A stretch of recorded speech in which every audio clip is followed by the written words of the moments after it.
Buenos días a todos. Buenos días. Vamos a dar inicio con nuestro viernes de conferencia. A nombre del rector, Alfredo Román Mesina, les damos la más cordial bienvenida a este evento de viernes de conferencia del OPCIN, que en coordinación con la Maestría en Ciencias Aplicadas les presenta la conferencia Valorización de microalgas, retos y oportunidades. Y a nuestro ponente, el doctor Ángel Valdés Ortiz, de quien daré una breve semblanza de su trayectoria académica. El doctor Ángel Valdés Ortiz es licenciado en Ingeniería Bioquímica por parte de la Universidad Autónoma de Sinaloa, doctor en Biotecnología de Plantas por el Centro de Investigación y Estudios Avanzados del IPN, Sinvestap-IPN, con especialización en Ingeniería Genética Vegetal por parte de Estados Unidos y la India, realizando un postdoctorado en Sinvestap Unidad Irapuato. Es miembro del Sistema Nacional de Investigadores, nivel 2, perfil deseable PROMED, y pertenece al Sistema Sinaloense de Investigadores y Tecnólogos. El doctor Ángel Valdés Ortiz ha recibido diversos premios, como el Sol al Mérito en el 2008, categoría Ciencia y Tecnología, entregada por la Organización Editorial Mexicana, 2 premios nacionales de Ciencia y Tecnología de Alimentos otorgados por CONACYT Coca-Cola 2013-2014. Asimismo, ha recibido el Premio Sinaloense de Ciencia y Tecnología e Innovación en 2016 y ha presentado diversos trabajos en congresos nacionales e internacionales, disertación de 60 conferencias y ponencias por invitación, escritura y publicación de 2 libros y 9 capítulos del libro, publicación de 60 artículos científicos en revistas indexadas, 39% como primer autor o autor de correspondencia, las cuales han sido citados en 900 veces. Ha dirigido 5 tesis de licenciatura, 16 de maestría y 8 doctorales, de las cuales los doctores generados pertenecen ya al Sistema Nacional de Investigadores. Ha participado como sinodal en 33 exámenes de grado. Sin duda alguna, nuestro ponente del día de hoy tiene una trayectoria bastante exitosa y nos da mucho orgullo presentarlo en este viernes de conferencia. Quiero agradecer el apoyo de la maestra Edith Nordal y a su equipo de trabajo de educación continua, así como al departamento de difusión. Agradecer también al doctor David Ulises Santos Gallardo, quien es el vínculo para que el día de hoy nuestro ponente nos pueda presentar esta conferencia. Agradezco la presencia de investigadores y alumnos de nuestra institución y de instituciones hermanas. Voy a ceder el uso de la voz al doctor Ángel Valdés Ortiz para que dé inicio con la conferencia. Bienvenido, doctor. Muchas gracias por la presentación y antes que nada, muchas gracias por la invitación a esta institución en la cual pues tengo bastantes amigos, colegas, colaboradores y siempre para mí es un gusto participar en cualquiera de las actividades en las que me inviten, sobre todo las que tengan que ver con el tema de la ciencia y la tecnología. Voy a permitirme presentar mi pantalla con la conferencia que traigo para hoy, que pues traté de hacerla lo más didáctica posible en el entendido de que estamos hablando de jóvenes estudiantes, que a lo mejor algunos están en diferentes niveles en su formación, pero creo que puede quedar por demás claro, ¿no? Si me pueden decir si ya ven la presentación.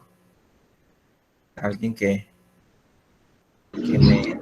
Sí, ya se ve. Ya se ve. Ok, muchas gracias. Bueno, pues esta conferencia la hemos titulado Valorización de microalgas, retos y oportunidades. Las microalgas pues han tenido en los últimos quizás 7, 8, máximo 10 años un gran revuelo, ¿no? En temas biotecnológicos y en muchos temas relacionados con la bioquímica y la biología molecular.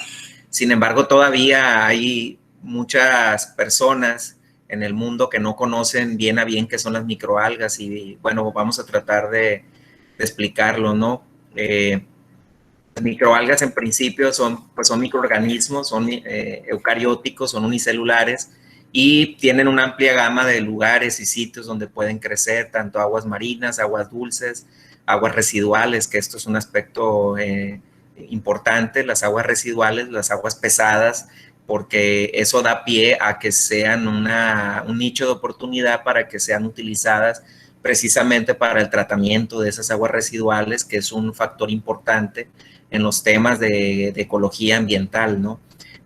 Tienen un amplio rango de temperaturas y de pH, lo que los hace de inicio pues muy robustos como grupo de microorganismos para aplicaciones biotecnológicas diversas y en diversas latitudes del planeta, ¿no?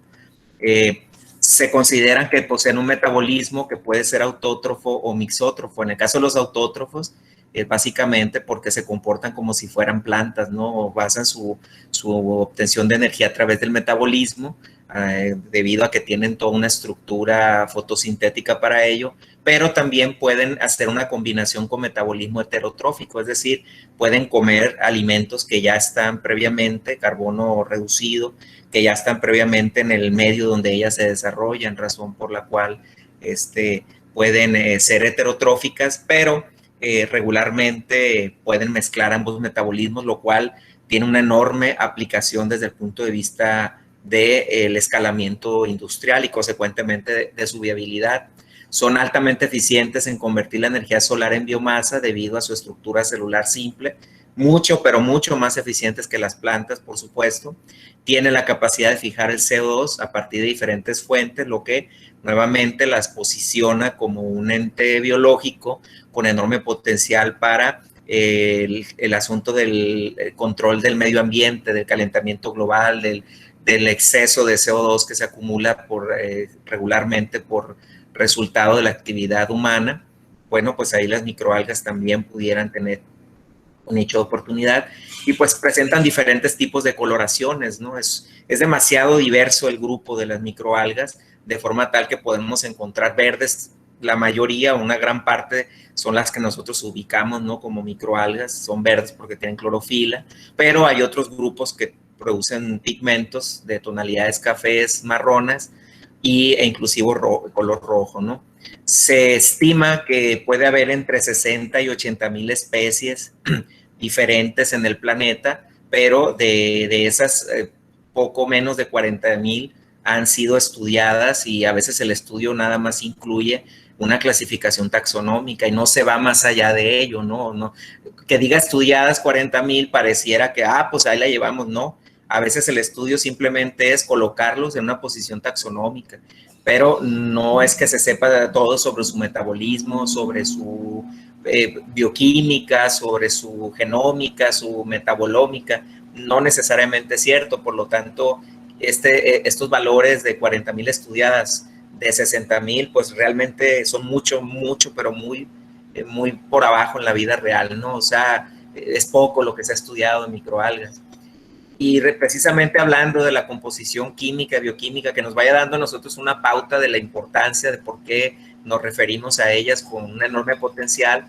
Bueno, pues en sus células se acumulan enormes cantidades de macronutrientes, proteínas, carbohidratos, lípidos, en rangos muy variados, ¿no? Pero dependiendo de la especie, puede haber especies que acumulen más o menos proteínas, más o menos carbohidratos y más o menos lípidos, ¿no? Dependiendo en principio.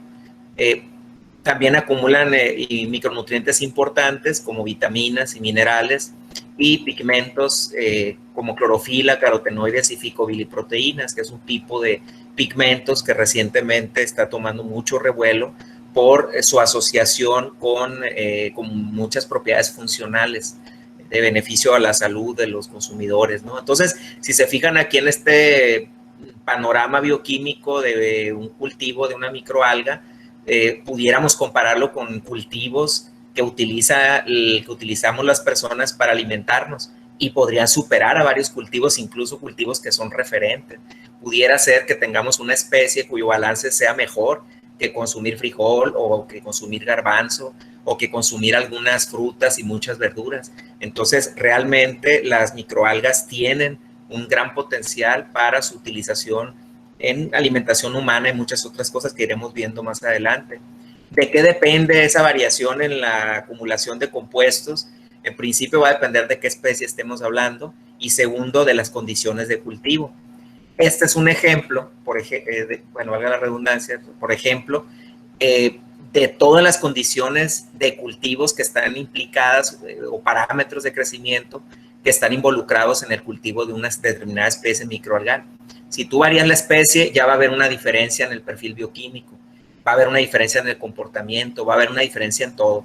Si tú alteras composición del medio, por ejemplo, si tú pones medios que le llaman estresantes o limitantes, puedes hacer que produzca más aceite o menos aceite. O si lo pones en un medio que le falta nitrógeno, puedes hacer que produzca más o menos proteínas. Entonces, la salinidad del medio es un factor importantísimo. El flujo y la composición del aire, en el sentido, sobre todo, de las que son crecidas de manera autotróficas, porque la fuente de carbono que utilizan las microalgas, pues viene del aire, del CO2, del aire que uno bombea, ¿no?, a las microalgas.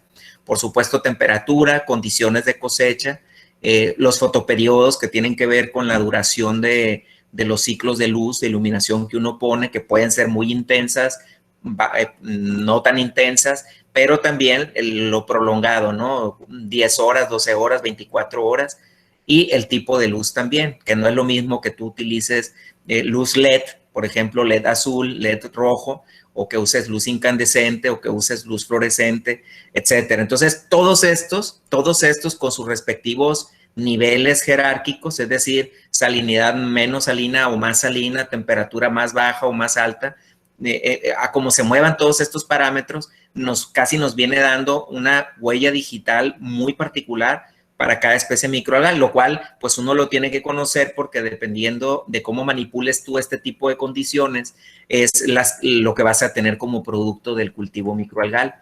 Entonces, pues los usos que se le han venido dando, que cada vez, por cierto, se incrementan más, en principio viene con el tema de los tratamientos de aguas residuales. Ya comentaba anteriormente que eso tiene que ver con su capacidad para vivir en aguas estancadas y a absorber cadmio, plomo, metales pesados, etcétera. La biorremediación de suelos se utiliza también bastante en el tema de la acuicultura, sobre todo para darles de comer a algunos cultivos como tilapias, camarones, moluscos, etcétera, en alguna etapa de su desarrollo, a veces larvario, ¿no? Entonces, son una fuente de alimentación importante en el tema acuícola. Se utilizan también en cosmetología, en la preparación de cremas, incluso algunos pigmentos obtenidos a partir de microalgas, que son pigmentos orgánicos, se están utilizando bastante en cosmetología. Viene el tema de las bebidas, que también se elaboran ya algunas bebidas funcionales que se están vendiendo en algunas partes del mundo. En México hay algunas también. Y también estamos hablando del tema de la industria farmacéutica. Si ustedes pueden visualizarlo aquí, están representados diferentes áreas, ¿no? Áreas agroindustriales, áreas de salud, áreas de alimentación, etcétera. Entonces, esto le da un abanico de posibilidades al uso y a la cultura del cultivo microalgal. Por ejemplo, en el tema de los biocombustibles, que también, bueno, no viene aquí, pero es un tema importantísimo.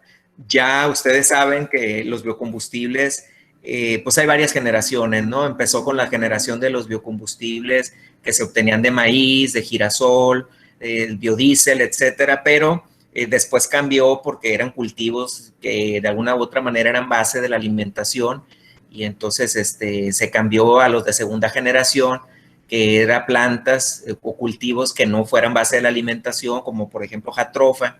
El problema fue que, para no condicionar el asunto de la seguridad alimentaria, ¿no? Dijeron, no podemos usar el maíz para biocombustibles, entonces prohibido. Entonces la gente que se interesó en continuar con el tema dijo, bueno, pues entonces sembremos otro cultivo que no sea alimentario, y sembraron jatropha, ¿no? Y salieron esos que le llaman biocombustibles de segunda generación, pero al final de cuentas no resolvió el problema, ni las plantas siguen resolviendo el problema de los biocombustibles, porque al final ocupan suelo, ¿no?, para cultivarse, y ocupan agua dulce. Entonces compiten por suelo agrícola, compiten por agua dulce, que es un recurso que cada vez está más en escasez. Nada más échenle un ojo a los periódicos ahorita, por ejemplo en Sinaloa, la sequía extrema en la que estamos nosotros viviendo, pues eso se está viviendo ya en todas partes del mundo, cada temporada y cada ciclo, el problema del agua, ¿no? Que tiene que ver con otros factores, pero bueno, estamos hablando por este lado de que el agua pues es un recurso que no podemos destinarlo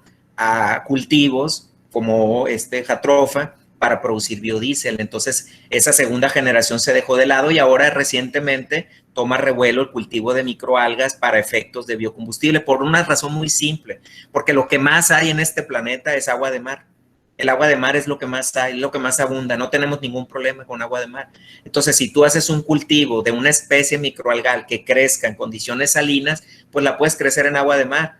¿Sí? Entonces, y si escoges una especie que produzca altos niveles de aceite, pues entonces puedes producir biodiesel y entonces tendrías un modelo de producción de biodiesel o de energía completamente renovable a partir del uso de las microalgas. Y esto se ve más visualizado, por ejemplo, ahorita todavía en el planeta, cerca del 80% de la energía que se utiliza, pues es energía que todavía viene del petróleo, que todavía viene del gas natural, etcétera, pero que poco a poco se tiene que ir dejando.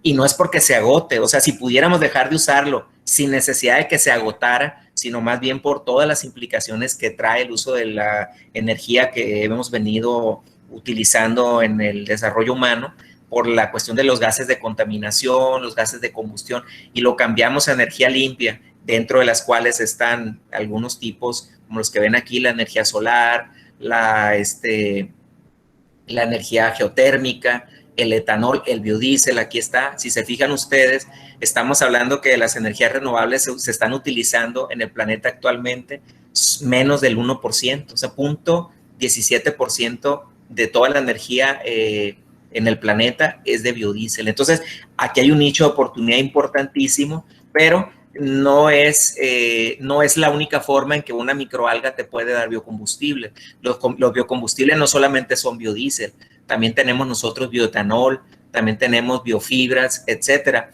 Y muchas veces, además del biodiesel, el segundo energético más importante del tema de los biocombustibles viene siendo el biogás. Entonces, el biogás se obtendría de las microalgas, no del aceite, sino del resto de la materia orgánica.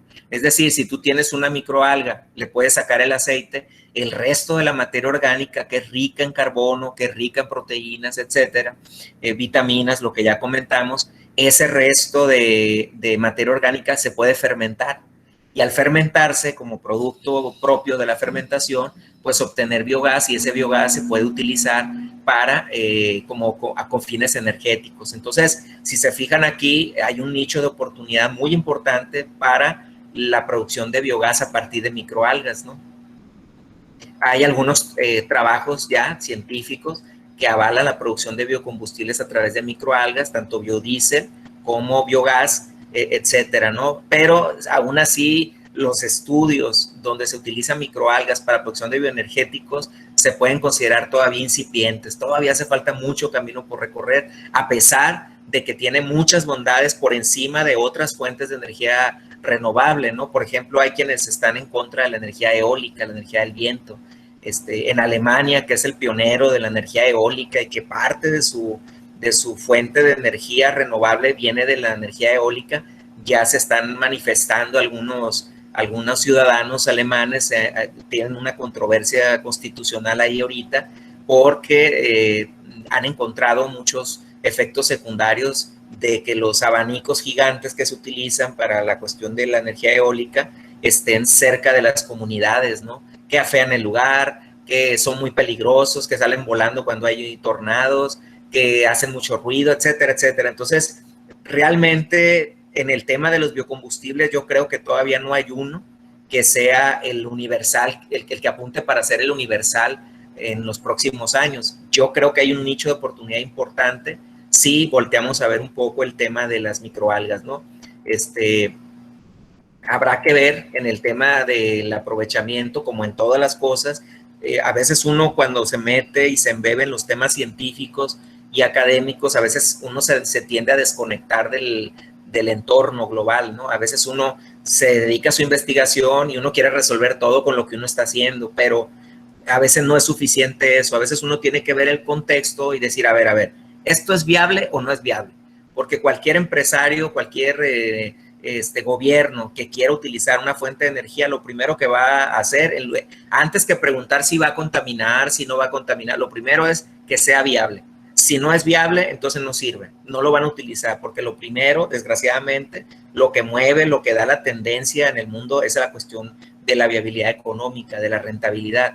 Entonces, por ejemplo, aquí, si ustedes ven el asunto de las microalgas en el tema energético, es muy rentable porque si tú tienes una biomasa que pudiste haber producido en un sistema abierto, como ven aquí, alimentado con aire del ambiente, con luz solar nada más y algunas cóctel de vitaminas en un medio apropiado, tú tienes tus microalgas y estas microalgas de la biomasa que obtengas, tú puedes sacarle el aceite y obtener biodiesel o biomasa residual y del resto puedes sacar biogás, bioetanol, biohidrógeno. Entonces, esto significa que tú podrías tener varias cosechas a partir de un solo cultivo microalgal y esto solamente a partir de la cuestión energética.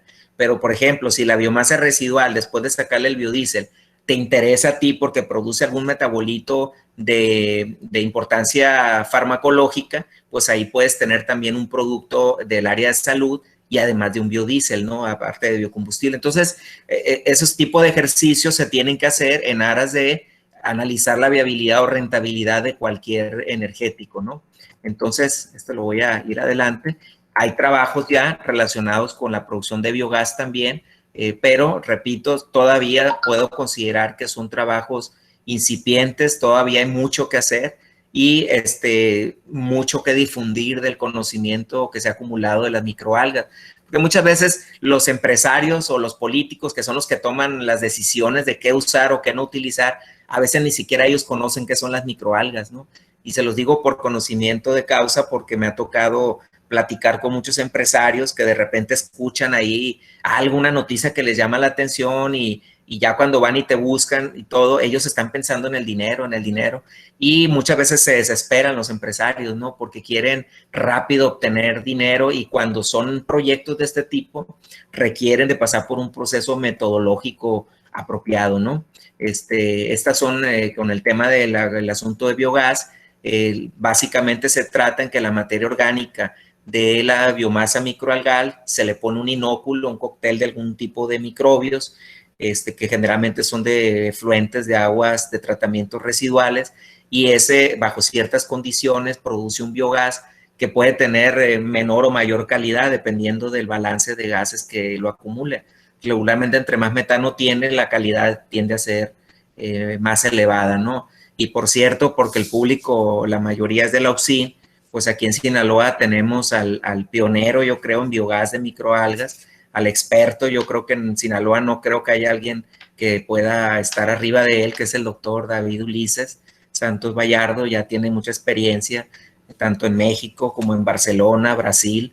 Entonces, creo que se pueden acercar ahí con él. Tienen ahí una persona y el equipo de trabajo que está formando ahí en su laboratorio, para temas de microalgas y de biogás, ¿no? Tienen ahí a un referente muy importante.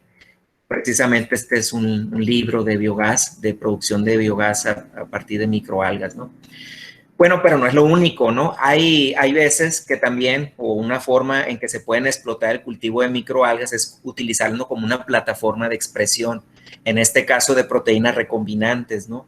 Tú puedes, por ejemplo, imagínate que tú tienes una proteína que produzca un hongo o que produzca una planta y que esa proteína tenga algún valor farmacéutico. Entonces, a veces lo que uno hace es extraer el gen que codifica para esa proteína y tratar de expresarlo en un modelo.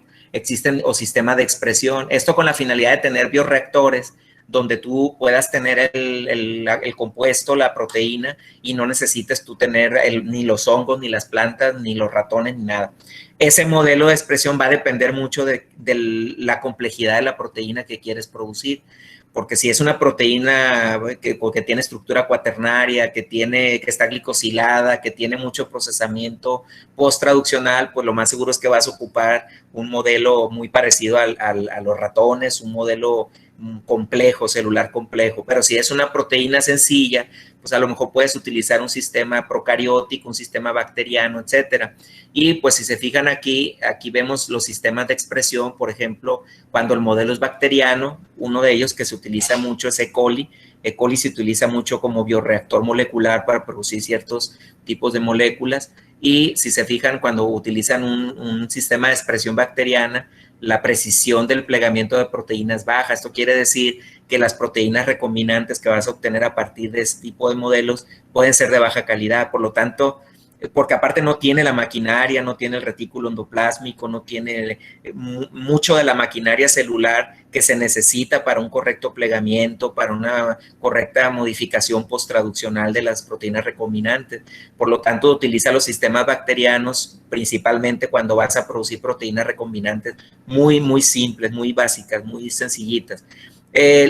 Aquí vemos también el sistema de reproducción es fácil, la distribución es moderada, pero hay riesgos de contaminación, por ejemplo, con endotoxinas, es decir, que cuando extraigas la proteína recombinante arrastres una endotoxina que a la postre pueda ser inoculada al paciente al que llega al destino final. Hay otros sistemas de expresión que utilizan levaduras que tienen un sistema de precisión media.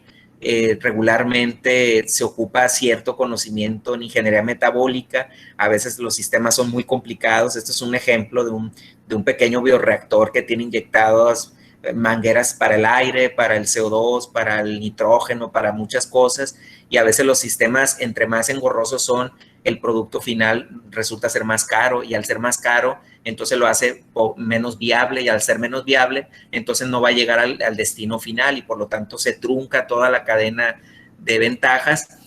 Un buen sistema es el sistema de cultivo de células de mamíferos, pero este sistema, aunque es alto en la precisión estamos hablando de un modelo animal, alto en casi todos los parámetros, la glicosilación correcta, la calidad del producto elevada, el rendimiento proteínico elevado. Sin embargo, el tiempo de producción es largo y en general los procesos de reproducción y distribución son muy costosos y son sistemas bastante caros, y como pueden ser estos animales o estas células animales hospederos de virus, de patógenos, de parásitos que pudieran afectar al hombre, por lo tanto, las certificaciones y los requisitos para poder liberar un fármaco recombinante producido en un modelo animal, pues son más elevados y por lo tanto es más costoso el sistema. De ahí viene, por ejemplo, el sistema de plantas, las plantas que producen diferentes tipos de proteínas recombinantes, que sí, ciertamente es un modelo que puede ser relativamente fácil, pero el tiempo de obtención de una planta transgénica puede resultar ser elevado. Hay veces que tú tienes una planta transgénica que puede llevar un año, año y medio, por ejemplo, y el problema es que ahí dependerías, imagínate que produces una planta, voy a decir una al azar, una planta de tabaco que es, dicho sea de paso, es como si fuera la rata de laboratorio de las plantas, o sea, entonces que tú produzcas una planta de tabaco que produce una proteína recombinante en la hoja, y esa proteína recombinante te interesa porque de ahí vas a sacar una vacuna, es decir, una vacuna a partir de una planta. El asunto ahí es que vas a tener que estar sembrando las plantas y vas a ocupar invernaderos, vas a ocupar infraestructura, vas a ocupar un método para colectar las plantas, para triturar las hojas, para extraer el metabolito, y eso ya lo va haciendo engorroso. Finalmente está el sistema de las microalgas, que como son eucariotas, tienen toda la maquinaria metabólica para un procesamiento proteínico adecuado, y lo puedes hacer en bioreactores, lo puedes hacer en frascos, en garrafones o en sistemas más grandes, y eventualmente tú no necesitarías extraer la sustancia bioactiva. En pocas palabras, tú puedes casi con un tratamiento leve, con un tratamiento moderado, utilizar la proteína recombinante directamente del cultivo microalgal, nada más haciéndole un calentamiento, un procesamiento mínimo, y de esa manera puedes en poco espacio tener una gran cantidad de proteína recombinante y una proteína de elevada calidad además, porque al ser células eucarióticas tienen toda la maquinaria para el plegamiento correcto de la proteína y crece rápidamente, por lo tanto los rendimientos son elevados y es muy fácil de cultivar. Por lo tanto, las microalgas son un muy buen modelo de expresión de proteínas recombinantes. Estos serían algunos de los ejemplos donde se ha utilizado microalgas para producir proteínas recombinantes de interés, y estos trabajos no son nuevos, sin embargo tampoco son muchos.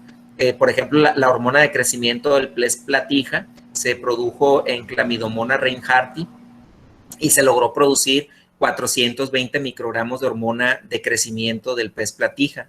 Esta hormona se utiliza incluso mucho hasta para el tratamiento de niños que tienen retraso en el crecimiento, que les tienen que inyectar hormonas. Antes se extraían estas hormonas de ganado vacuno, de otras fuentes, pero se descubrió que es posible, que tiene un efecto significativo importante para el tratamiento de este tipo de problemas. Y también se utiliza bastante, o se ha utilizado bastante para las granjas de pollos y de ganado de engorda, entonces, y de peces. Entonces, imagínense ustedes que tú ya pudieras echarle esta microalga recombinante que produce esta hormona a un estanque donde tienes cultivos de moluscos, de camarones, y entonces, como están comiéndose esa microalga, estos animales puedan crecer mucho más y los rendimientos serían mucho mayores, el margen de ganancia será mayor.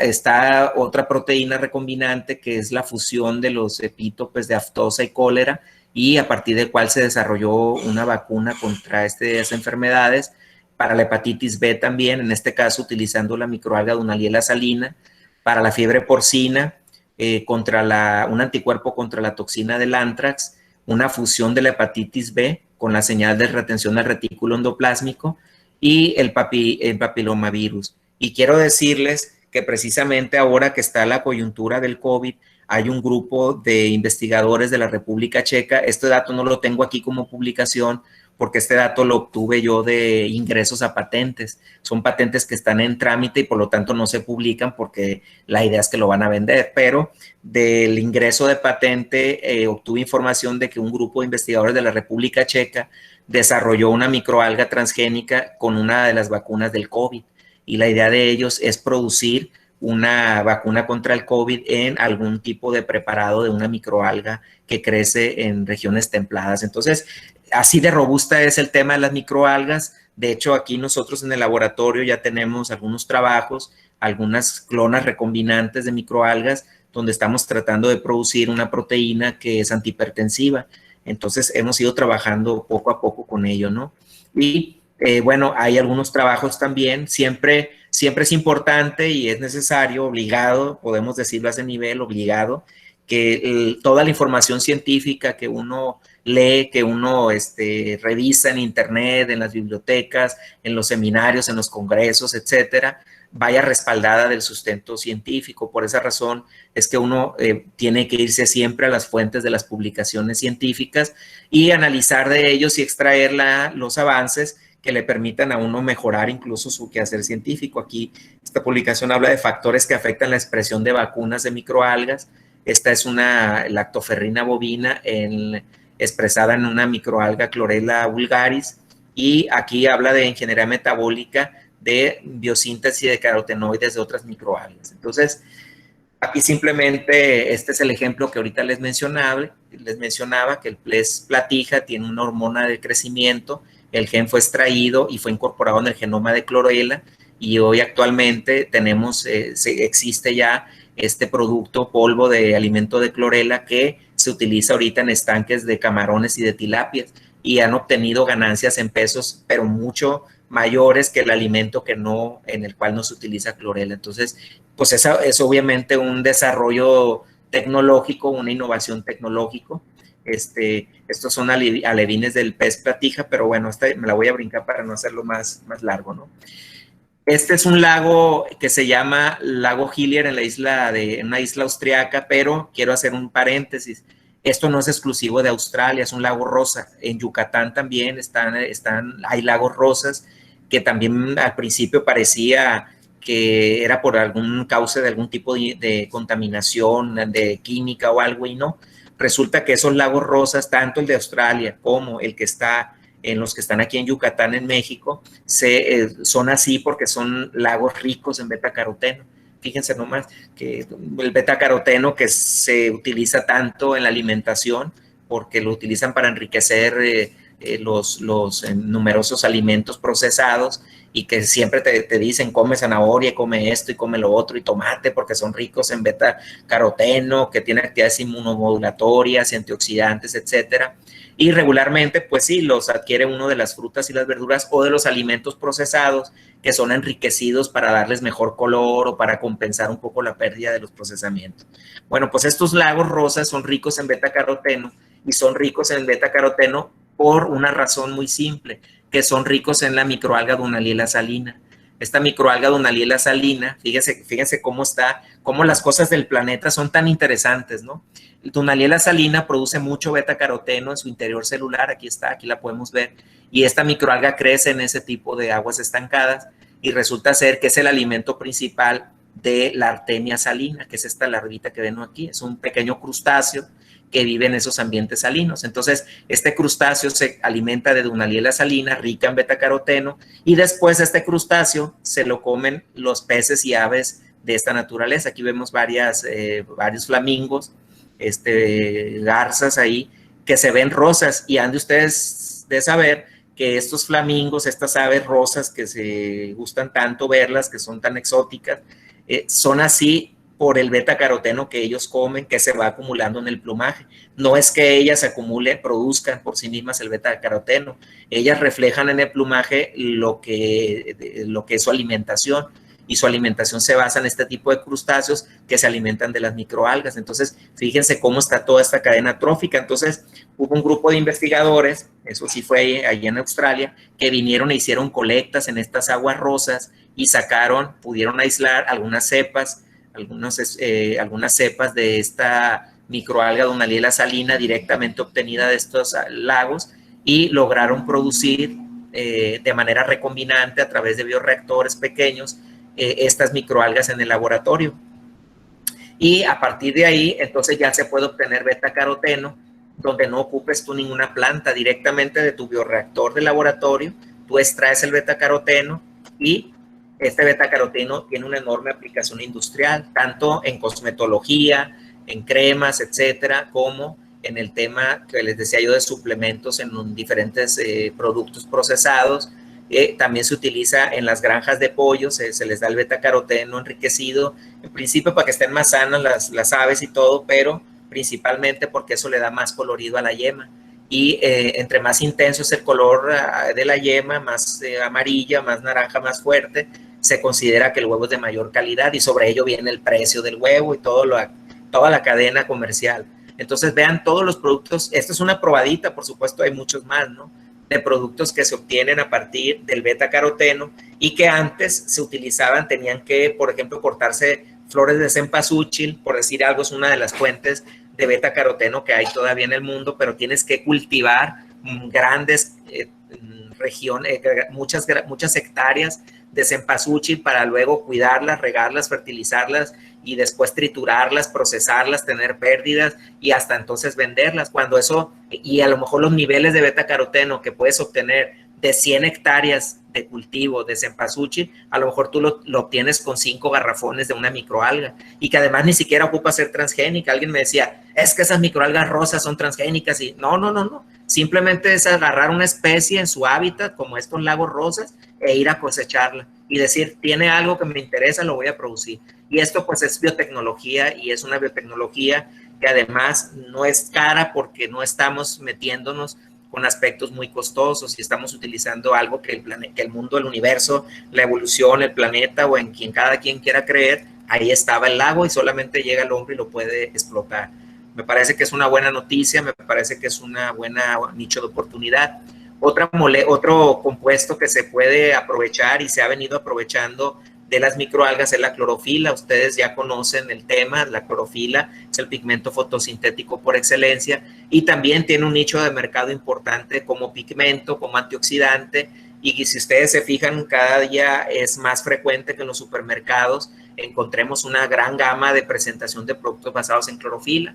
Algunos dicen que adelgaza, algunos dicen que no, algunos dicen que desintoxica el cuerpo, otros dicen que no, por sí o por no, el mercado ya está, el producto ya está, ya existe. Y existen diferentes tipos de clorofila, las que tienen las plantas superiores y las que tienen los microorganismos diversos, ¿no? Se ha dicho que la clorofila se le ha asociado con diferentes actividades biológicas, en el tratamiento de leucopenia, que refuerza el sistema inmune, que cura o previene la pancreatitis, se utiliza como desodorante, como antimicrobiano, como antioxidante, antiacné, se utiliza en pastas dentales, se utiliza para muchas cosas. La clorofila yo creo que se presenta por sí misma, ¿no? Sin embargo, el tema es, sí, aquí están los productos, sin embargo, el tema de la clorofila es de dónde se obtiene actualmente la clorofila que hay en el mercado.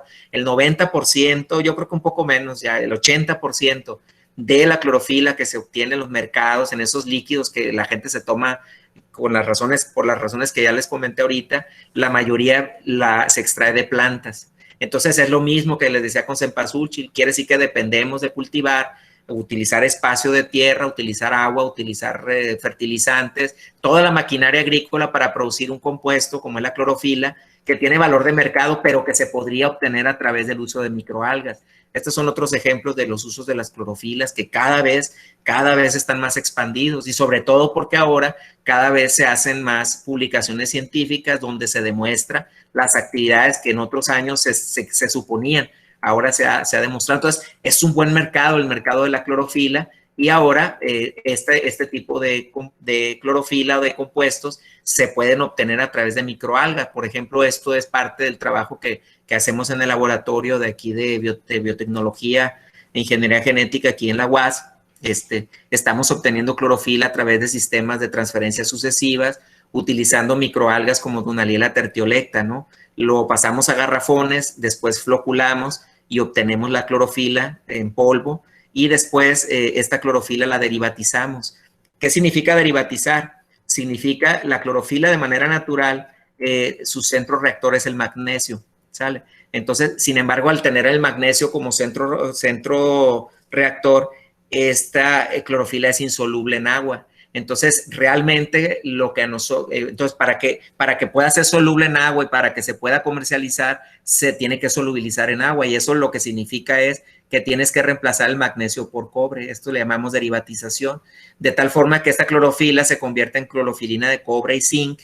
Aquí está, de cobre y sodio, perdón, esta es una etiqueta de un producto de clorofila cualquiera que encontramos. Y si se fijan aquí dice clorofilina de cobre y sodio, que es realmente, así la compren ustedes en el Dr. Simi o donde sea que la compren, o en la Ley o en el Costco, todos los goles que me estoy aventando aquí, donde la compren realmente lo que les están dando es clorofilina de cobre y zinc, no les están dando clorofila, lo cual no es malo, solo lo aclaro. ¿Por qué? Porque es un proceso que implica un gasto, que implica demanda de tiempo para quien se vaya a dedicar a producir clorofila para consumo humano. Entonces, en el laboratorio hemos obtenido clorofila de microalga, cuyo proceso de derivatización ha resultado mucho más efectivo, mucho más rápido y mucho más económico que la derivatización que se le hace a la clorofila obtenida de plantas, lo cual le da una ventaja a las microalgas. Esta es una caracterización, esta no me voy a detener mucho, donde solamente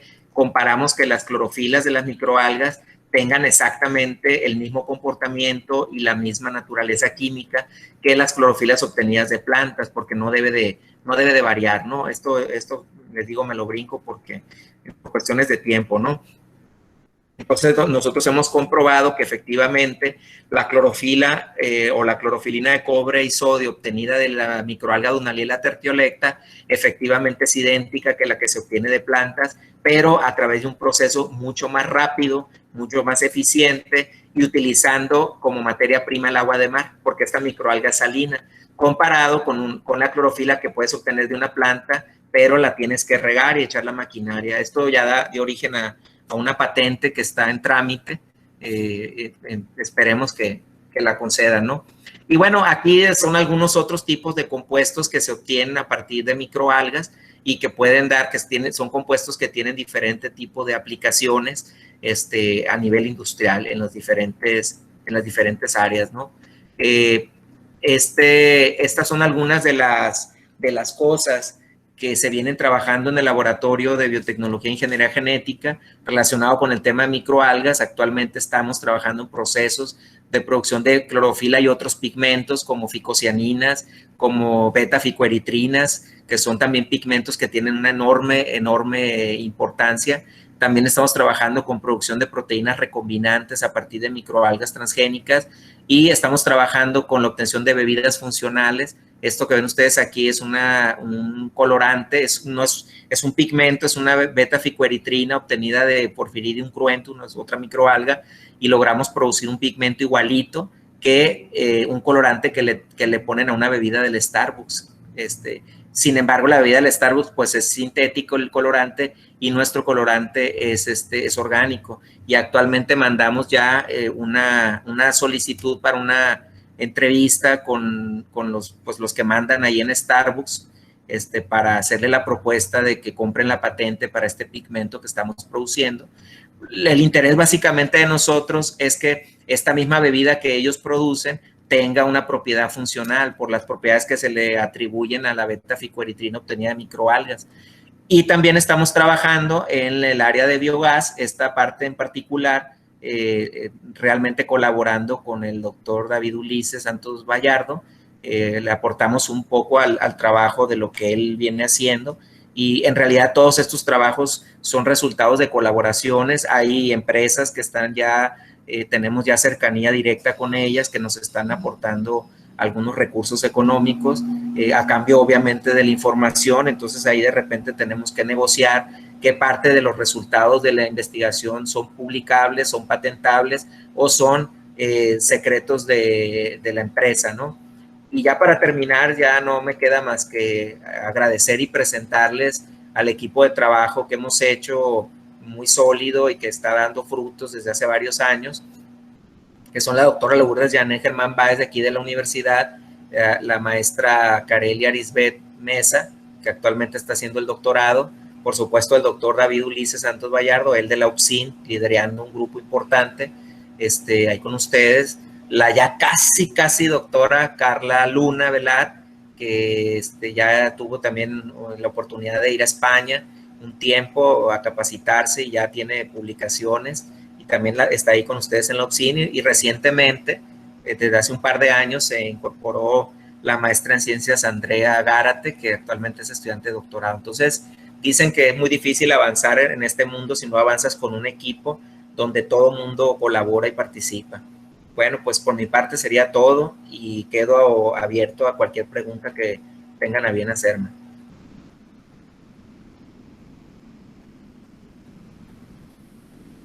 Muchísimas gracias, doctor. Bastante interesante la plática. Queda abierta la sesión de preguntas para quien quiera hacer uso del micrófono. Puede levantar la mano y también puede expresarse a través del chat. Los escuchamos, jóvenes.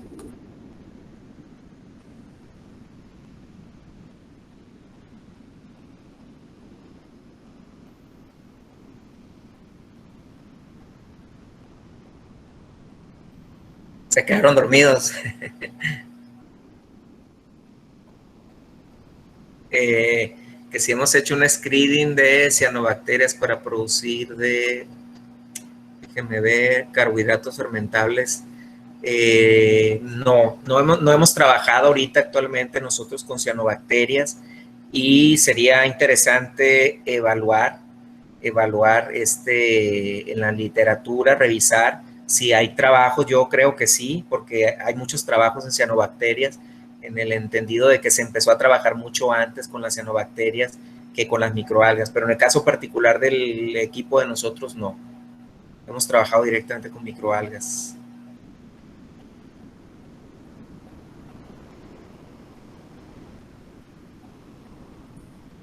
Anímense, jóvenes, es una buena oportunidad para interaccionar con un especialista en el tema. Los invitamos a alumnos que han llevado microbiología o que están llevando microbiología. Tenemos una pregunta, doctor, de Silvia Karina Rodríguez Yáñez. ¿Cuál ha sido uno de sus mayores retos para lograr un adecuado cultivo y escalamiento de microalgas? Hay muchos retos, ¿no? Pero el primer reto para lograr, primero el cultivo. Para lograr el cultivo es que muchas veces uno escoge una microalga que a veces no está adaptada a las condiciones ambientales que tiene cada región. Por ejemplo, en muchas ocasiones uno cae en la tentación de que te interesa una microalga que alguien por allá en España, en Turquía, reportó que es una microalga maravillosa, que tiene algunos compuestos de interés farmacológico, etcétera. Entonces tú la consigues, buscas la manera de tenerla, pero resulta que en las condiciones que tú operas aquí, solamente las puedes tener a nivel laboratorio. Entonces, solamente las puedes tener con las condiciones de temperatura controlada, iluminación controlada, etcétera, etcétera. ¿Qué va a pasar el día que esa microalga tú la quieras explotar a nivel industrial? Cuando tú la quieres explotar a nivel industrial, tú necesitas tener bioreactores preferentemente abiertos, es decir, que se alimenten de la luz solar, es decir, que se alimenten del oxígeno atmosférico natural sin que tengas que purificarlo, etcétera. Entonces, el problema del escalamiento, ahí brinco de uno al otro porque están ligados, el problema del escalamiento es que no es económicamente viable si no tienes la microalga adaptada a las condiciones ambientales normales. De hecho, hace no mucho, hace un par de años, me tocó ir a una empresa allá en Mochis, que de hecho está afincada sobre una isla pequeña allá en Mochis, y es una empresa que produce microalgas marinas, y vi el proceso y es una inversión enorme porque resulta que ellos el agua la chupan del mar, de una región estancada de agua de mar, pero dicen que tiene más de 100,000 microorganismos crecidos en esa agua de mar. Entonces, imagínense ustedes que quieren poner un bioreactor, un estanque grande con una especie microalgal de interés, y resulta que esa especie que a la hora que tú le pones el agua de mar, la contaminas con microbios que están en el agua de mar y que no necesariamente van a matar tu microalga, pero a lo mejor van a crecer más rápido que ella, y eso ya es hacerle mucho daño.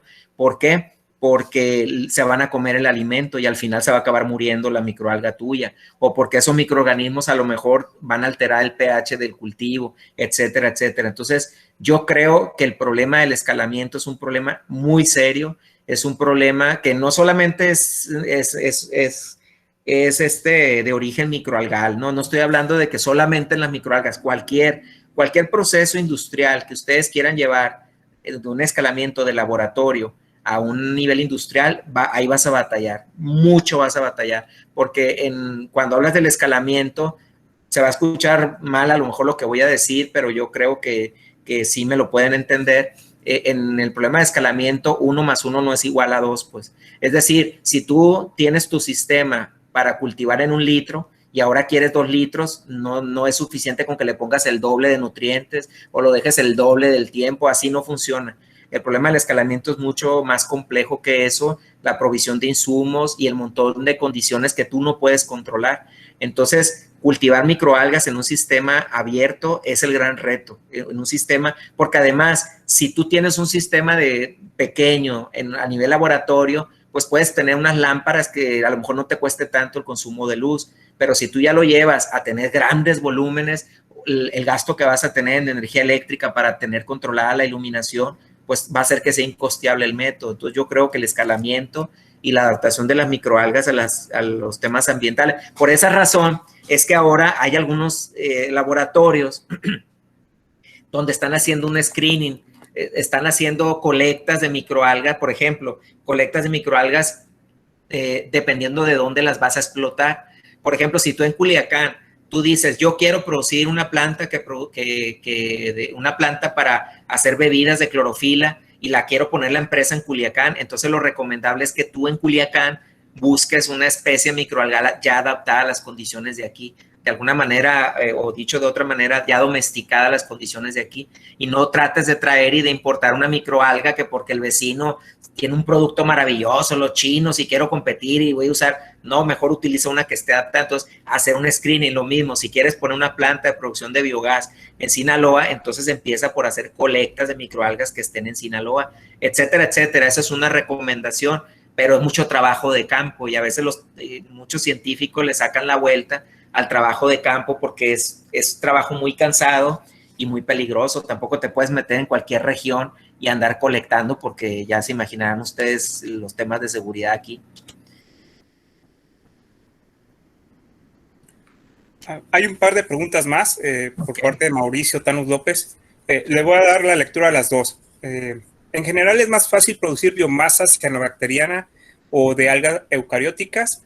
¿Qué plataforma es más prometedora para la generación de biomasa? Y la segunda pregunta de Mauricio Tanús López es, a nivel laboratorio, ¿el medio de cultivo para algas necesita aditivos y procesos de esterilización? Ok. Voy a empezar con la segunda, la técnica. Es una pregunta técnica, ¿no? La segunda de Mauricio Tanús. Sí se ocupa. Cuando tú haces cultivo a nivel laboratorio, tienes que tratar de tener cultivos axénicos. Con axénico quiero decir que no crezca otro microbio más que tu microalga, ¿no? Eso quiere decir axénico. ¿Qué pasa? Que muchas veces tú tienes el cultivo y no esterilizas los medios, tienes el cultivo es la microalga en el medio, ¿no? Entonces, pero utilizas un medio que no está estéril y como no está estéril, entonces, ¿qué pasa? Que puede tener microbios ahí, puede tener algún tipo de bacterias. Y cuando ya terminas tú de complementar el medio y el medio es nutritivo y lo pones a crecer, muchas veces pasa que ese microbio que te contaminó el medio, que ya venía desde el agua, desde las vitaminas, las sales, lo que sea que le añadas al medio, ese microbio, a veces la tasa de crecimiento es mucho más rápida. Por poner un ejemplo, imagínate que tienes una microalga con una tasa de duplicación de 4 días. La tasa de duplicación quiere decir el tiempo que le lleva a una microalga duplicar sus células, ¿no? Si eran 2, convertirse en 4, si eran 4, convertirse en 8. Eso es la tasa de duplicación, lo cual habla del ciclo mitótico, ¿no? Entonces, imagínate que una microalga se duplique cada 4 días, pero en el medio hay un microbio que se duplica cada 30 minutos, una E. coli, por ejemplo. Quiere decir que E. coli se va a dividir, cada media hora vas a tener el doble. Al final del día, en un día o dos, vas a tener más E. colis que microalgas. ¿Y qué va a pasar? Que muchas veces esa bacteria te va a acidificar el medio y al acidificarlo ya no te deja que crezca la microalga. Entonces, no te puedes permitir que haya esos niveles de contaminación, por lo tanto, los medios sí los tienes que esterilizar. Obviamente, hay protocolos de laboratorio, hay partes del medio que las puedes meter al autoclave, las partes que tienen componentes que no son termolábiles, y hay otra parte de los componentes, por ejemplo, las vitaminas, pues no las puedes esterilizar en un autoclave porque las vas a romper. Ahí lo que usas son filtros regularmente, filtros de milipor, que son filtros que de 0.2 micras, de 0.45 micras, que no dejan pasar ningún microorganismo por ahí, y a eso le llamas esterilización en frío. Y esos son métodos que ya son de rutina, esos métodos en cualquier manual de procedimiento lo puedes hacer. Entonces ya esos vitaminas filtro esterilizadas las añades al medio que esterilizaste previamente el autoclave, mezclas todo, se enfría y pones tu sistema. Entonces, sí tiene que utilizar un sistema de esterilización. Hay gente que no lo hace, ¿no? Hay gente, también depende de dónde estés. Por ejemplo, si estás en un lugar que no es muy limpio o que tiene mucho flujo de gente que entra y gente que sale, pues con mayor razón esteriliza tu medio de cultivo. Pero hay gente que sin esterilizar y no se le contamina, ¿no? O sea, pero bueno, lo recomendable es esterilizar.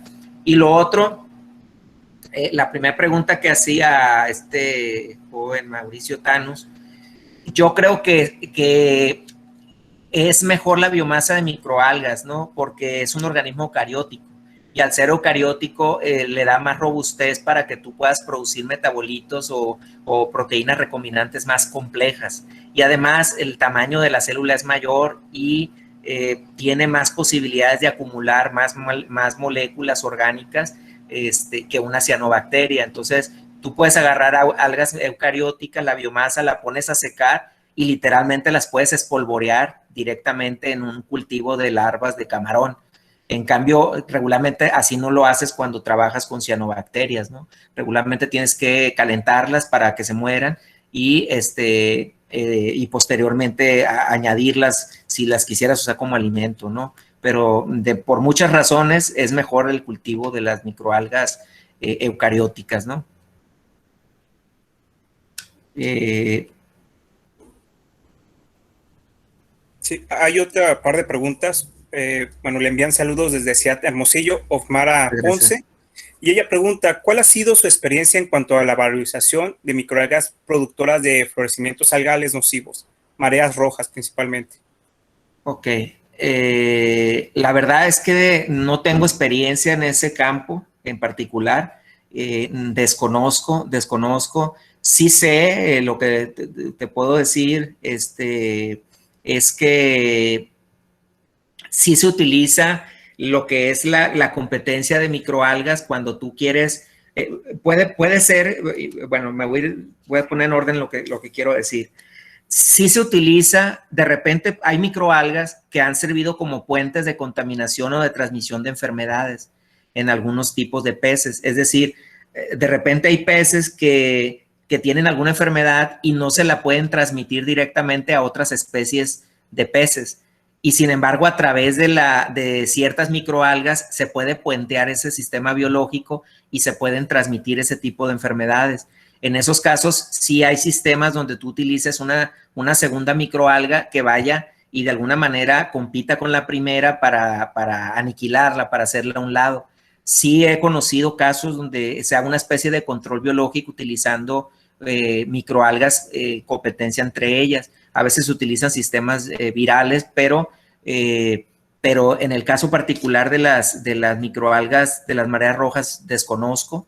Sí valdría la pena dar una revisada ahí a la literatura para poder tener ahí una opinión certera, ¿no? Muchas gracias, doctor. Hay una pregunta más por Frida Ángel López.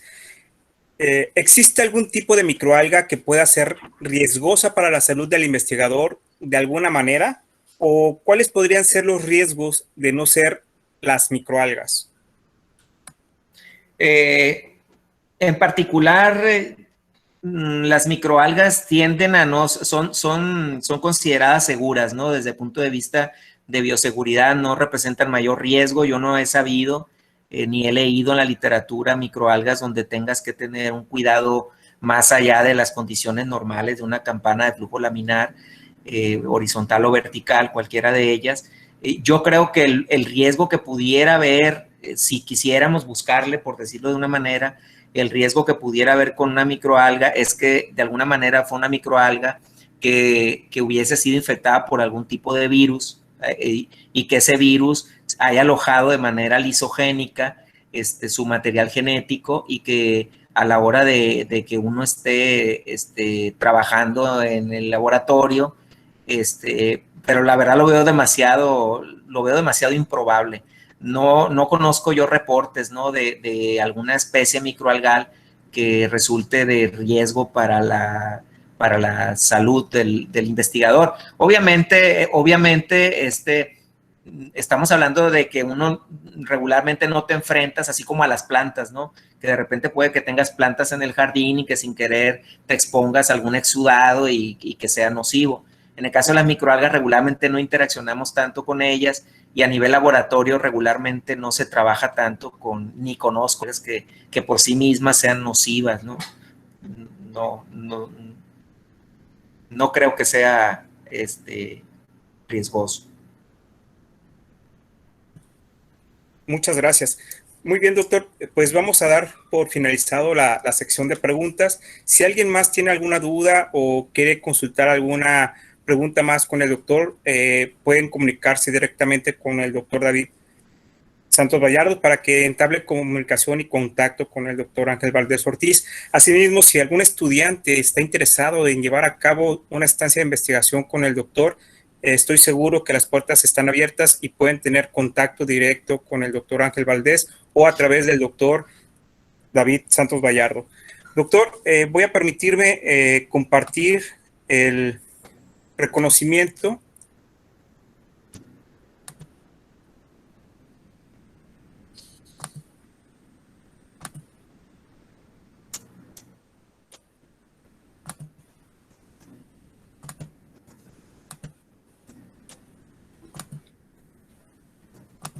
y daré lectura al mismo. La Universidad Politécnica de Sinaloa otorga el presente reconocimiento al doctor Ángel Valdés Ortiz por su valiosa participación como ponente de la conferencia Valorización de microalgas, retos y oportunidades, impartida a la comunidad universitaria de esta casa de estudios en el marco del programa Viernes de Conferencias a través del programa educativo de Maestría en Ciencias Aplicadas, transmitida en Mazatlán, Sinaloa, el 21 de mayo del 2021. Firma el doctor Alfredo Román Mesina, rector de la universidad, y el maestro en ciencias Víctor Manuel Rodríguez Velázquez, secretario académico. Demos las gracias al doctor y un aplauso virtual